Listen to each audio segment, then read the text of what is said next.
Jason, I don't know if you've heard, but we're in the middle of a big politician season. Yeah, there's I a have little bit heard of talk about something about this. Okay. Yeah, so who do you pick? Do you pick Donald Trump, Hillary Clinton, Bernie Sanders?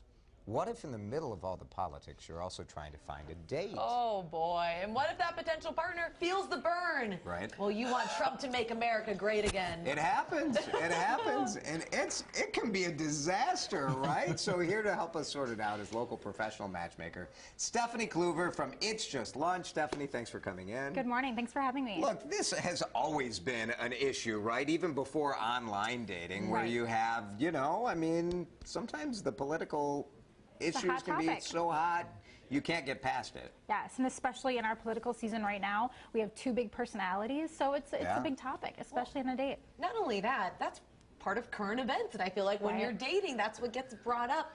But is this something that you should bring up that early? I mean, it's kind of hard to avoid it when it's front page headlines every day. It's hard to avoid. And if it is something important to you, if you are politically charged, you want to talk about it before you start dating. If you have a matchmaker, whether it's Just Lunch and you say, hey, I want someone in that's also conservative, or if you're online, you need to say, hey, I want someone who's more liberal. So it is important. It can be more important to others. I find Do you put it right in your profile if you're on Match or Tinder or whatever? If you are very political. Very political. I would say some people say, hey, I'm a Republican, but they're socially liberal, fiscally conservative. You can meet in the middle of the road there. Sure. Exactly, exactly. So is it possible to go across those lines? Can you go from, we'll say strong Democrat to strong Republican? Is that possible? The Mary Madeline, James Carville situation. Yes, exactly. You know, it can be. It can be fun. You can have a sense of humor and be dating. You need to really be honest about it right up front. Don't talk about it on a first date, obviously. But yes, you can definitely date across party lines. I have friends. One is a Republican operative. The other one is a Democratic operative.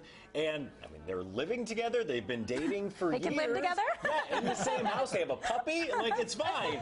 But I just think it's one of those things where you have to be respectful and you can't be judgmental about it. That's got to be a big thing. Yeah, we just had a client who hired us, and he is very, very Republican. He hangs out with a big group of guys. One of them is very politically involved.